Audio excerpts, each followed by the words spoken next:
اصل نقطہ آپ کو سمجھانا چاہ رہا ہوں نا، اس نقطے کو سمجھ لیجیے، ہماری زندگیاں بن جائے گی۔ کہا میں لے کر جاؤں گا، کہا کیا لے جانا چاہتا ہے؟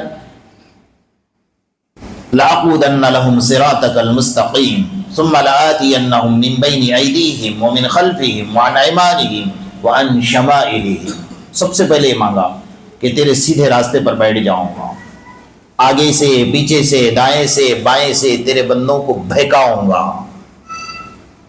اللہ نے کہا دے دیا، جا۔ فرشتوں میں کوہرام مچ گیا کہ اللہ یہ چاروں طرف سے تیرے بندوں کو بہکائے گا تو تیرا کوئی بندہ جنت میں نہیں جائے گا۔ اچھا اللہ غضب میں ہے، جلال میں ہے، غصے میں ہے، تو اللہ کو دینا چاہیے؟ اصول کیا کہتا ہے؟ دینا چاہیے بھائی؟ نہیں دینا چاہیے نا۔ اللہ نے دے دیا، کہا جا میں نے دے دیا۔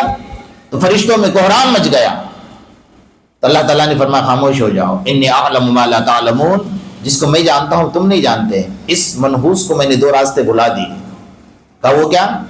کہا کہ اس نے یہ نہیں کہا کہ میں اوپر سے بھی بہکاؤں گا، نیچے سے بھی بہکاؤں گا، چاروں طرف سے تو بہکاؤں گا۔ تو فرشتوں کی سمجھ میں نہیں آیا کہ اوپر اور نیچے کا مطلب کیا ہوتا ہے۔ اللہ نے فرمایا کہ میرا بندہ 40 سال تک گناہوں میں لت پت رہا، 70-80 سال تک گناہوں میں لت پت رہا، اور میرے در پر جب سب اولاد پرواز کر گئی، نوجوانی کا خون ختم ہو گیا اور دولت ختم ہو گئی، سب نے منہ موڑ لیا، کوئی باقی نہ رہا، وہ شرمندہ ہو کر میرے دربار میں آ رہا ہے اور نیچے کی طرف سجدہ کر رہا ہے، قسم میرے عزت اور جلال کے، اس کے پیشانی اٹھنے سے پہلے آسمان سے مغفرت کا فیصلہ ہوتا۔ یہ میرے اللہ کا قانون ہے۔ اب شیطان نے مانگا کیوں؟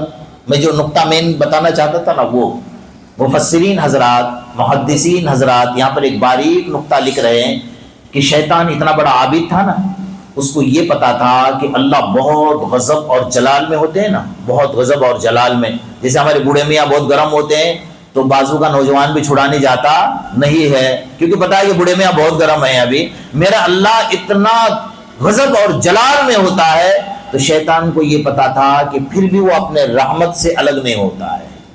سمجھ رہے ہو؟ یہ جو نقطہ ہے نا، مین نقطہ، مین پوائنٹ جس کو کہتے ہیں، اللہ بڑے غضب بڑے جلال میں ہوں گے لیکن پھر بھی اپنے رحمت سے الگ نہیں ہوں گے، وہ اپنے رحمت کے ساتھ ہی ہوں گے۔ تو اس کو پتا تھا، اس لیے اس نے مانگ لیا، بہت ساری چیزیں مانگی، کبھی موقع ملے گا تو تفصیل سے گفتگو ہوگی، لیکن اس نے مانگا اور اللہ نے اس کو دے دیا۔